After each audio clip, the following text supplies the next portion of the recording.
नमस्कार, मी अमृता आकाश. गुरुकिल्ली यशाची मध्ये आपलं स्वागत. गुरुकिल्ली यशाची मध्ये आज आपण जॉर्जियामध्ये MBBS या विषयावर माहिती घेणार आहोत.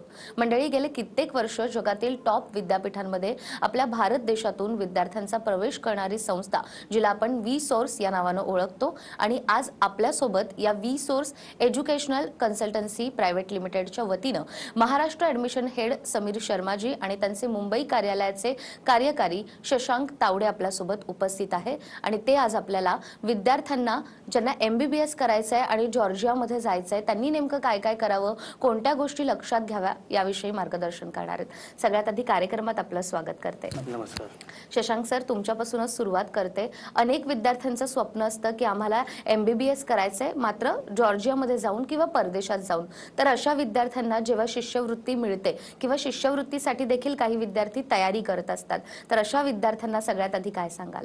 V-Source educational consultants private limited या कंपनीची सुरुवात 16 वर्ष अगोदर श्री शिवाजी सरांनी या मुख्य हेतूने केली होती की जेही मुलं, आपले जेही विद्यार्थी भारतामधून बाहेरच्या देशामध्ये जाऊन MBBS करण्याचं त्यांचं स्वप्न असतं, तर त्यांना त्या बाहेरच्या देशामध्ये तिकडच्या टॉप युनिव्हर्सिटीमध्ये लवकरात लवकर ॲडमिशन भेटावं आणि त्यांना त्या ॲडमिशनसाठी कोणत्याही प्रकारची असुविधा नको व्हायला, या हेतूने ही जी कंपनी आहे V-Source एज्युकेशनल ही चालू केली होती. तर गेले 16 वर्षापासून भारतामध्ये विविध राज्यांमध्ये V-Sourceचे आपले रजिस्टर्ड ब्रांचेस आहेत आणि तसंच एक ब्रांच जॉर्जियामध्ये असल्यामुळे त्या जॉर्जियामध्ये पूर्णपणे ती ब्रांच तिकडच्या युनिव्हर्सिटीज सांभाळते. तर यावर्षी जे शैक्षणिक वर्ष आहे 2021 आणि 22, तर युनिव्हर्सिटी ऑफ जी जॉर्जिया आहे त्यांनी जेही मुलं, आपल्या भारताचे जेही विद्यार्थी त्या युनिव्हर्सिटीमध्ये हे जे शैक्षणिक वर्ष चालू आहे, तर त्यांना पूर्णपणे 2021 आणि 22ची जी हे आहे बॅच आहे त्यांना शिष्यवृत्ती प्रदान केली आहे, जी की $1000 प्रति वर्षाला असते. तर आपण भारतीय मूल्याच्या हिशोबाने बघायला गेलं तर त्याचे ₹75,000 किमान तरी होतात. आणि ही जी शिष्यवृत्ती आहे ती फक्त एका वर्षासाठी नाही, तर जोपर्यंत पूर्ण हा त्यांचा MBBSचा कोर्स पूर्ण होत नाही, जो MBBSचा कोर्स 6 वर्षाचा असतो, तो पूर्ण होईपर्यंत ही शिष्यवृत्ती त्यांना प्रदान केली जाणार आहे. तर 6 वर्षात आपण बघायला गेलो तर ₹4,50,000 होतात आणि आपल्या भारताच्या हिशोबाने, भारतामुल्याच्या हिशोबाने खूपच जास्त आहे. तर आम्हाला ही एक अपेक्षा आहे की जेही मुलं यावर्षी युनिव्हर्सिटी ऑफ जॉर्जियामध्ये ॲडमिशन घेणार आहेत त्यांना या शिष्यवृत्तीचा नक्की पुरेपूर फायदा होईल. अगदीच. तर विद्यार्थ्यांना खरं तर MBBS करायचं आहे आणि जॉर्जियामध्ये देखील जायचं आहे, त्याच्यासाठी शिष्यवृत्ती तितकीच महत्त्वाची आहे. मात्र अनेक पालकांना MBBS साठी जॉर्जिया किती महत्त्वाचं आहे किंवा त्या ठिकाणी गेल्यानंतर विद्यार्थ्यांना काय काय मिळू शकतं हे माहीत नसतं. तर पालकांनी देखील जॉर्जियाला प्राधान्य द्यावं यासाठी तुम्ही काय सांगाल? सध्याच्या परिस्थितीमध्ये जेव्हा आपले पालक असतात ते मुलांना बाहेरच्या देशामध्ये पाठवताना त्यांच्या मनामध्ये खूप प्रश्न असतात. काहीचे प्रश्न असं सेफ्टीचे असतात, तर काहींना त्यांच्या सेफ्टीसोबतच तिकडची लँग्वेज, जी भाषा असते ती कशी काय असते, आणि काहींना असतो क्लायमेटचा. तर आपण सेफ्टीबद्दल बोलायला गेलो तर जॉर्जिया हे जगामधलं 3rd सेफेस्ट कंट्री मानली जाते. आणि तिकडे जी महिलांची लोकसंख्या ही पुरुषांपेक्षा जास्त आहे. पुरुषांपेक्षा महिलांची लोकसंख्या ही 55% जास्त आहे त्या देशामध्ये. त्यामुळे काय होतं, तिकडे क्राईम रेट ही 0 आहे आणि तिकडचा जो करप्शन रेट आहे तोही 0 असल्यामुळे काय होतं की मुलींना, खास करून ज्या मुली जातात तिथे ॲडमिशन घ्यायला युनिव्हर्सिटीमध्ये, त्यांच्यासाठी हे देश खूपच सुरक्षित आहे. आणि इतकंच नाही, तर आपण क्लायमेटबद्दल बोलायला गेलो तर तिकडचं जे वातावरण आहे ते साधारणतः आपल्या भारतामधल्या जे अनेकशे शहर आहेत त्यांना समतोल असं वातावरण असल्यामुळे जे विद्यार्थी आपल्या भारतामधून तिकडे शिकायला जातात त्यांना ते अनुकूल वाटतं. आणि जर आपण लँग्वेजबद्दल बोलायला गेलो तर जॉर्जियामध्ये अधिकतर इंग्लिश ही भाषा यूज केली जाते बोलण्यासाठी आणि तिकडे अभ्यासासाठी पण. त्यामुळे काय होतं की मुलं तिथे भाषेसोबतच अभ्यासामध्ये तेवढ्यापैकी प्राधान्य होऊन जातं. आणि इतकंच नाही, जॉर्जियाची जी राजधानी आहे तिबिलिसी सिटी ही त्याच प्रकारे खूपच प्रसिद्ध आहे. या तिबिलिसी सिटीला हेल्थ सिटी म्हणून ओळखलं जातं. का तर जे जॉर्जियामध्ये आजूबाजूचे जे देश आहेत, जे काही 47 देश आहेत, तर तिकडचे जे नागरिक आहेत ते या तिबिलिसी सिटीमध्ये मोठमोठे ऑपरेशन आणि सर्जरी करायला येतात, जसं की कॉस्मेटिकच्या झाल्या, हार्टच्या झाल्या, बायपासच्या झाल्या. त्यामुळे काय झालं की ही जी जॉर्जियामधली जी राजधानी आहे तिबिलिसी सिटी, ह्याला हेल्थ टुरिझम या नावाने सुद्धा ओळखलं जातं. आणि इतकंच नाही, जी फॉर्ब्सची जी मॅगझिन आहे जी जगभरामध्ये प्रसिद्ध आहे, त्या फॉर्ब्सच्या मॅगझिन या तिबिलिसी सिटीला पूर्णपणे हेल्थ टुरिझमसाठी आणि इतकंच नाही तर पूर्ण पर्यटकांसाठी ही 3ऱ्या नंबरची युरोपियन कंट्रीजमधली सिटी मानली जाते. आणि 2017मध्ये जे 47 युरोपियन देश आहेत त्यांच्यासोबत यांनी युनियनचा करार करून, लीगल करार करून हा 48वा आपल्या युरोपियन कंट्री झाली आहे. त्यामुळे काय होतं, याचा फायदा पुढे जाऊन जे MBBS करण्यासाठी जे आपल्या इथून जे विद्यार्थी जातात त्यांना पूर्णपणे फायदा घेऊ शकतात त्या विद्यार्थी त्याचा. परदेशात जात असताना विद्यार्थ्यांबरोबर पालकांना देखील कुठेतरी धास्ती असते की आमचे विद्यार्थी तिथे गेल्यानंतर कशा पद्धतीनं पूर्ण शिक्षण करतील, मात्र त्याचीही काळजी करण्याची गरज नाहीये. यानंतर समीर सर तुमच्याकडे मी वळते. खरं तर विद्यार्थी जेव्हा परदेशामध्ये जात असतात तेव्हा ती युनिव्हर्सिटी रजिस्टर आहे की नाही असाही कुठेतरी प्रश्न विद्यार्थ्यांना आणि पालकांना असतो. अशा वेळेला मग पालकांनी काय करावं? हर एक स्टूडेंट जो मेडिसिन पढ़ना चाहता है, चाहे वो बच्चा हो बच्ची, उनके मन में जो पहला ड्रीम आता है वो आता है कि टॉप 10 की यूनिवर्सिटी के साथ पढ़ाई करें।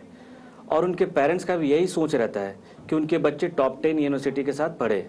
तो अब सवाल आता है कैसे मालूम करें कौन सा यूनिवर्सिटी टॉप 10 में आता है या नहीं आता है।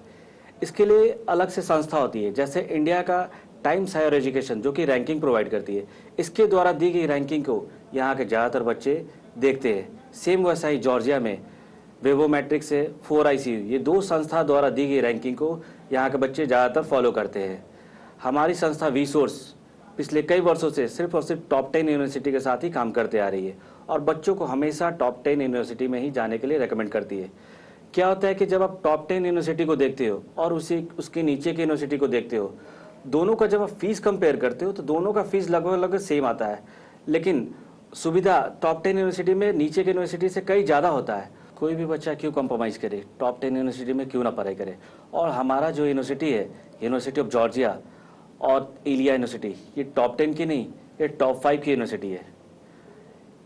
किसी भी यूनिवर्सिटीज़ को सेलेक्ट करने में कई चीज़ों का ध्यान रखना होता है, जैसे कि पहला रैंकिंग की बातें तो हम लोगों ने कर ली। उसके बाद जो मोस्ट इम्पॉर्टेंट चीज़ आता है वो आता है रिकॉग्नाइजेशन। 2 साल पहले जब MCI थी तो MCI एक लिस्ट जनरेट करती थी।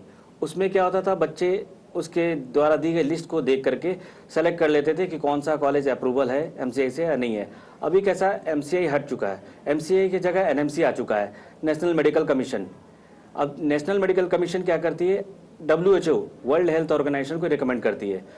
तो WHO द्वारा रिकॉग्नाइज कॉलेज से जब आप पढ़ के आते हो तो इंडिया में आप नेक्स्ट एग्जाम लिख सकते हो, उसकी ब्याह पे PG के लिए जा सकते हो और साथ ही साथ लाइसेंस लेके प्रैक्टिस कर सकते हो। WHO द्वारा रिकॉग्नाइज्ड यूनिवर्सिटीज़ को देखने के लिए हमें WDOMS world directory of medical schools K list को देखना होता है। इसके साथ ही साथ किसी भी यूनिवर्सिटीज़ को अपना ओन कंट्री का रिकॉग्नाइजेशन भी देखना होता है। जैसे कोई सा भी यूनिवर्सिटी इंडिया का हो तो उसको NMC से रिकॉग्नाइज होना ज़रूरी है। सेम वैसा ही जॉर्जिया का अगर कोई सा भी यूनिवर्सिटी होगा तो उसको मिनिस्ट्री ऑफ जॉर्जिया से रिकॉग्नाइजेशन होना ज़रूरी होगा। उसके साथ साथ ही NCEQE national centre for education quality enhancement से भी अप्रूवल होना चाहिए। साथ ही साथ यूनिवर्सिटीज़ को इंटरनेशनली अप्रूवल भी चाहिए, जैसे अमेरिका का ECFMG, ऑस्ट्रेलिया का ऑस्ट्रेलियन मेडिकल काउंसिल, कनाडा का कैनेडियन मेडिकल काउंसिल। इसके साथ साथ international association for medical school से भी अप्रूवल होना चाहिए। यूनिवर्सिटी ऑफ जॉर्जिया और इलिया यूनिवर्सिटी इन सभी जगह से अप्रूव्ड है और रिकॉग्नाइज है और रँकिंग में भी टॉप 5 में आती है। तर समीर शर्मा सर, जसं तुम्ही सांगितलं की युनिव्हर्सिटी रजिस्टर आणि त्याचबरोबर वेगवेगळ्या गोष्टी देखील विद्यार्थ्यांना माहीत पाहिजे, मात्र जे विद्यार्थी जॉर्जियामध्ये जाणार आहेत त्यातीलच विद्यार्थ्यांना नेमकी तिकडची एज्युकेशन सिस्टीम कशी असते हेही माहीत नसतं, तर अशा विद्यार्थ्यांना काय सांगाल? University of Georgia 3 dimension stereoscopic technology को यूज करती है, जिसमें विजुअलाइज क्लासेस होती है। क्या होता है, किसी भी चीज़ को जब आप सुनते हो और उसी चीज़ को जब आप देखते हो तो आपको सुनने से कई ज़्यादा देखने के बाद वो चीज़ अच्छे से समझ आती है और वो चीज़ आपको लंबे समय तक याद रहती है। यूनिवर्सिटी ऑफ जॉर्जिया पिछले 10 वर्षों से विजुअलाइज क्लासेस का यूज़ करते हुए आ रही है। नीट क्वालिफाई होने के बाद आप यूनिवर्सिटी ऑफ जॉर्जिया में एडमिशन ले सकते हो। यहाँ का कोर्स ड्यूरेशन 6 वर्षों का रहता है, जो कि 360 क्रेडिट बेस्ड रहती है। इसमें हर एक साल बच्चों को 60 क्रेडिट अचीव करना रहता है। University of Georgia Bologna process को भी फॉलो करती है। इसमें problem based learning balance to case based learning होती है, माने कि थियोरेटिकल सब्जेक्ट पैरेलली क्लिनिकल और प्रैक्टिकल फ्रॉम डे 1 से रहेगा। इसमें university of Georgia Erasmus plus programme को भी फॉलो करती है, जिसमें बच्चे यूरोपियन नेशंस के अन्य दूसरे यूनिवर्सिटीज़ के एक्सचेंज प्रोग्राम का फ़ायदा उठा सकते हैं। अब बात आती है जॉर्जिया में सिस्टम ऑफ एजुकेशन की। तो यूनिवर्सिटी ऑफ जॉर्जिया का जो सिलेबस है वो अमेरिका और यूरोप के जाने माने टॉप यूनिवर्सिटी जैसे university of Scranton, university of central Florida, north western university, university of Tromso Norway, Westminster university UK, इन यूनिवर्सिटीज़ के टॉप डॉक्टर्स और प्रोफेसर्स के टीम द्वारा ये सिलेबस को डिज़ाइन किया गया है, जो कि NMC अप्रूव्ड भी है और यूएसएमएलई इक्विवेलेंट भी है। अगदीच. तर समीर सरांकडून आपल्याला जॉर्जियामध्ये असणारी एज्युकेशन सिस्टम तर कळाली, मात्र जे विद्यार्थी एमबीबीएस साठी जॉर्जियाला जाण्याची तयारी करतात आहेत, तर त्यांच्यासाठी एकूणच अभ्यासक्रम आणि विषय नेमके कसे असतात? जसं आता समीर सरांनी सांगितलं की तिकडचा जो अभ्यासक्रम आहे तो NMC द्वारा मान्यता प्राप्त आहे. तर जसं भारतामध्ये MBBSच्याच कोर्ससाठी जे सब्जेक्ट असतात, विषय असतात, तसेच सिमिलर विषय आपल्याला युनिव्हर्सिटी ऑफ जॉर्जियामध्येही बघायला भेटतात. आणि इतकंच नाही, तिकडचं NMC मान्यता प्राप्त असल्यामुळे काय होतं की तिकडचे जे सब्जेक्ट आहेत ते आपल्या भारताच्या सब्जेक्टला मॅच करतात. आणि एवढंच नाही, हे जे आमचं प्रॉस्पेक्टस आहे ह्याच्यात तुम्ही बघू शकतात की हे युनिव्हर्सिटी ऑफ जॉर्जियाचं प्रॉस्पेक्टस आहे. यामध्ये युनिव्हर्सिटीमध्ये आपल्याला काय काय ॲक्टिव्हिटीज किंवा कोणत्या प्रकारे आपल्याला कोणत्या प्रकारची माहिती पाहिजे युनिव्हर्सिटीची, ही पूर्णपणे या प्रॉस्पेक्टसमध्ये उपलब्ध आहे. तर आपण प्रॉस्पेक्टमध्ये आपण बघतोय की जसं सरांनी सांगितलं की ते क्रेडिट स्कोरचा एक म्हणजे एक फायदा असतो स्टुडंट लोकांना की ते कोणत्याही विषय चूज करू शकतात त्या क्रेडिट स्कोरच्या बेसवर. आणि एवढंच नाही, हे जे विषय आहेत की नाही पूर्ण आपल्या भारताच्या सिलेबसमध्ये, तर हे मुलं जे आहेत, विद्यार्थी जे आहेत, ते कम्पेअरही करू शकतात कोणत्याही आपल्या भारतामधल्या मेडिकल युनिव्हर्सिटी बोला किंवा जे MBBS डॉक्टर आहेत किंवा जे प्रॅक्टिसिंग डॉक्टर आहेत त्यांच्याकडे जाऊन हा पूर्णपणे जो सिलेबस आहे हा ते कम्पेअरही करू शकतात. आणि इतकंच नाही, जसं सरांनी सांगितलं की हा NMC द्वारा तर अप्रूव्ड आहेच, सोबत WHO द्वारा रिकमेंडेड पण आहे. आणि यामुळे काय होतं की जेही मुलं त्यांच्या भविष्यासाठी PGसाठी प्लॅनिंग करतात तर त्यांना USMLE, जी अमेरिकेमध्ये ज्यांना प्रॅक्टिसिंग करायचं असतं त्यांच्यासाठी USMLEची एक्झाम असते, त्या एक्झामला पूर्णपणे तयारी करण्यासाठी हा सिलेबस तेवढाच इम्पॉर्टंट आहे. माझ्या मुलाचं नाव आहे अब्रार गियासुद्दीन पठाण आणि त्यांना नीटचं परीक्षा दिल्यानंतर त्याला मेसेज आला मोबाईलवर आणि मेसेज थ्रू मी तर रिसोर्स अजून पाहिलं पण नाही. हैदराबादला आहे ते मेन ऑफिस, परंतु त्या कन्सल्टन्सी पीपल खूप छान आहेत आणि योग्य ती माहिती देतात आणि त्याच्याच आधारे मी आज माझ्या मुलाला त्या ठिकाणी ॲडमिशन घेतलेलं आहे. त्यांच्या थ्रू माझा मुलगा जॉर्जिया, युरोपमध्ये जॉर्जिया या कन्सल्टन्सीमुळे पुढे जात आहे. ते विद्यार्थी MBBS ची तयारी करतात आहेत त्यांच्यासाठी ही सुवर्ण संधी आहे म्हणायला हरकत नाहीये. स्क्रीनवर तुम्हाला सरांचे नंबर दिसतात. अधिक माहिती तुम्हाला हवी असेल तर नक्कीच तुम्ही सरांशी संपर्क करू शकतात. या विषयासंदर्भात आपण सरांकडून आणखीनही माहिती घेणार आहोत एका छोट्याशा ब्रेकनंतर. पुन्हा एकदा गुरुकिल्ली यशाची मध्ये आपलं स्वागत. गुरुकिल्ली यशाची मध्ये आज आपण MBBS ची जॉर्जियामध्ये नेमकी कशी तयारी करायची या विषयावर अधिक माहिती घेतोय. शशांक सर, ब्रेकवर जाण्यापूर्वी जसं तुम्ही सांगितलं की अभ्यासक्रम असेल किंवा वेगवेगळे विषय असतील याबद्दलही विद्यार्थ्यांना माहिती नसते, मात्र एकदा जॉर्जियामध्ये गेलो आणि आपलं संपूर्ण शिक्षण सुरू झालं त्यानंतर प्रॅक्टिकल असेल किंवा मग क्लिनिकल प्रॅक्टिस असेल, या संदर्भात विद्यार्थ्यांना नेमकं तुम्ही कसं गायडन्स करता?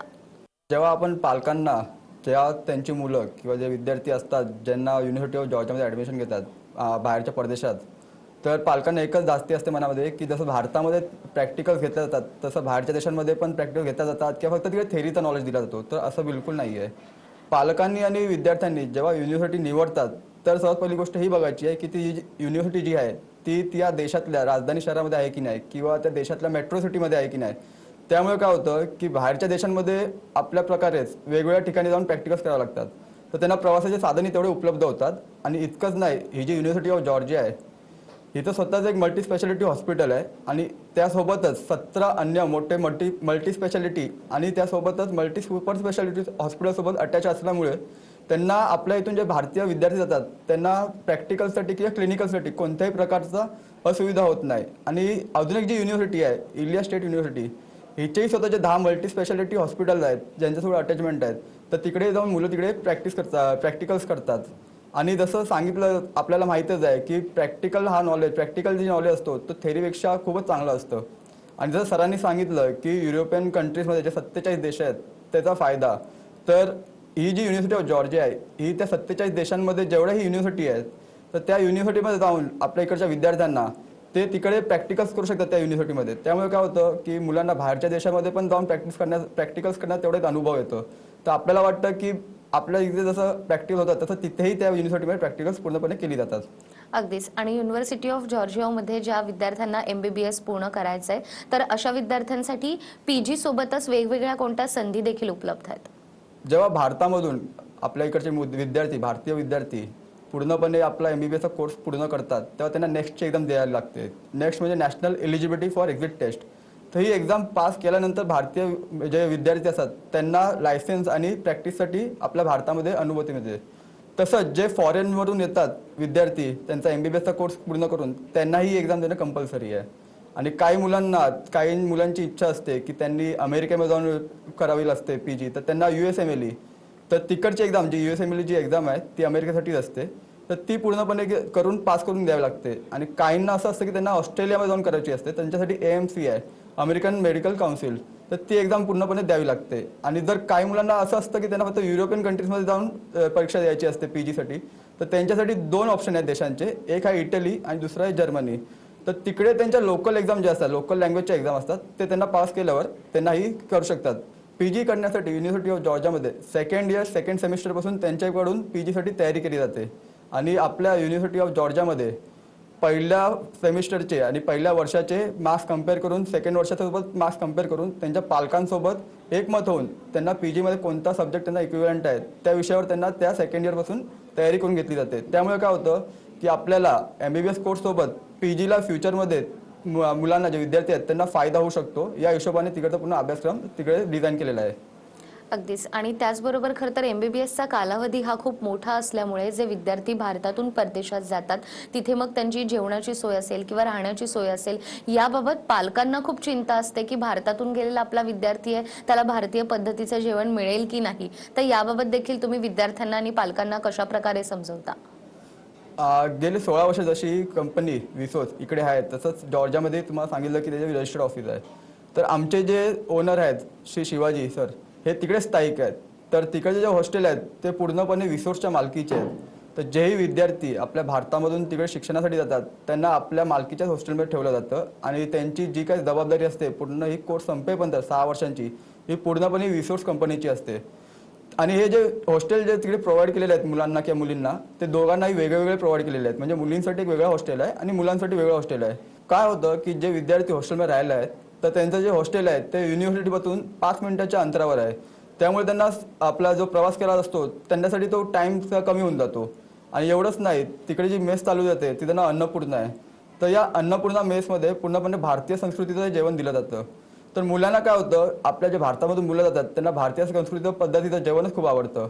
तर पूर्णपणे त्यांना भारतीय संस्कृतीसोबतच जे त्यांना पूर्ण जे जेवण दिलं जातं ते एक पौष्टिक आहार आहे. आणि मुलांना सकाळचा नाश्ता, दुपारी जेवण आणि रात्रीचं जेवण असं 3 टाईम तिकडे जेवण दिलं जातं.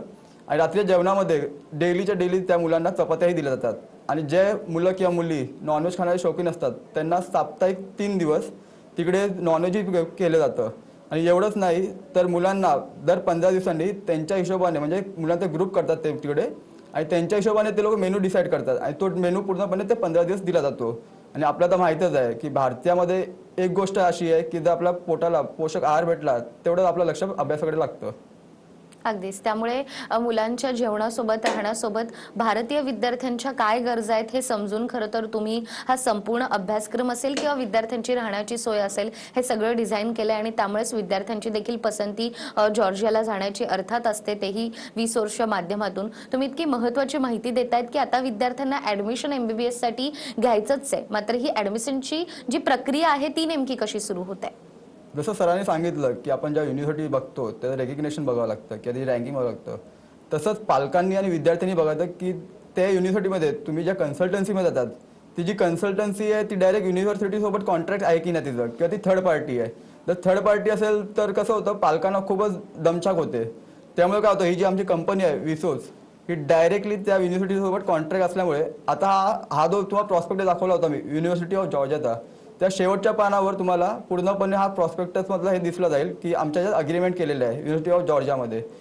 तर काय होतं की पालकांना दुसरी तिसरीकडे कुठे जाऊन न हे करता डायरेक्ट ते आमच्या इथून डायरेक्ट त्या युनिव्हर्सिटीमध्ये ॲडमिशन घेतात. आपली कंपनी देशामधल्या विविध राज्यांमध्ये आहे. तर जशी विविध राज्यांमध्ये असल्यासोबतच महाराष्ट्राच्या मुंबईमध्ये सुद्धा आपल्या कंपनीचं एक रजिस्टर्ड ऑफिस आहे. तर ज्या रजिस्टर्ड ऑफिसचे नंबर जे आहेत ते खाली तुम्हाला दिसतच आहेत. तर जेव्हाही कोणत्याही विद्यार्थ्यांना किंवा पालकांनी त्यांच्या पालांसाठी त्या युनिव्हर्सिटीमध्ये ॲडमिशन घ्यायचं असेल तर ते या नंबरवर कॉन्टॅक्ट करू शकतात किंवा तिकडे डायरेक्टली व्हिजिट करू शकतात.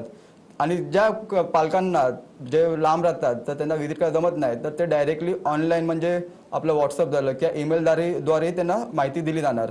जेही पालक किंवा जे विद्यार्थी त्यांचं ॲडमिशन कन्फर्मेशन करतात तर त्यांच्यामध्ये आणि आमच्या कंपनी जी विसोर्स आहेत त्यांच्यामध्ये हा एक ॲग्रीमेंट केला जातो जो की पूर्णपणे लिगली असतो. या लिगल ॲग्रीमेंटमध्ये सर्व काही रूल्स अँड रेग्युलेशन असतात आणि आमच्यातर्फे जेही पालक असतात किंवा विद्यार्थी असतात त्यांना कोणत्या कोणत्या सवलती असतात ते दिले जातात. त्याबद्दल पूर्ण नमूद केलेलं असतं. तर इतकंच नाही, ॲडमिशन प्रोसेसमध्ये काय होतं की जे काही डॉक्युमेंट्स असतात, उदाहरणार्थ पासपोर्ट झाला विद्यार्थ्यांचा किंवा व्हिसा झाला किंवा मग एम्बेसी डॉक्युमेंट झाले, फॉरेन एम्बेसी डॉक्युमेंट झाले किंवा TRC कार्ड झाला आणि त्यांचं एक मेडिकल झालं, हे सर्व पूर्णपणे विसोर्सच्या कंपनीतर्फे केलं जातं. त्यामुळे काय होतं की पालकांना कुठे बाहेर दुसरीकडे सारखं ये जा आणि किंवा प्रवास करण्यासाठी त्याचा दमछाक होत नाही. तर यावर्षी जेही मुलं MBBS कोर्ससाठी युनिव्हर्सिटी ऑफ जॉर्जियामध्ये ॲडमिशन घेणार असतील त्यांच्यासाठी आमच्या विसोर्सतर्फे पूर्णपणे शुभेच्छा. तर आता ज्या प्रकारे सरांनी सांगितलं, ज्या विद्यार्थ्यांना MBBS करायचे आणि त्यासाठी परदेशात जाऊन जर तुम्हाला जॉर्जिया युनिव्हर्सिटीची निवड करायची आहे तर त्यासाठी कोणकोणत्या गोष्टी करायला हव्यात आणि कोणत्या गोष्टी लक्षात घ्यायला हव्यात याबद्दल सरांनी आपल्याला सांगितलेलंच आहे. आपले खूप खूप आभार, आज तुम्ही ते आलात आणि इतक्या महत्त्वाच्या विषयावर आम्हाला मार्गदर्शन केलं. नमस्कार. गुरुकिल्ली यशाची मध्ये वेळ झाली आहे इथेच थांबण्याची. पुन्हा भेटूया एका नव्या विषयासह. तोपर्यंत नमस्कार.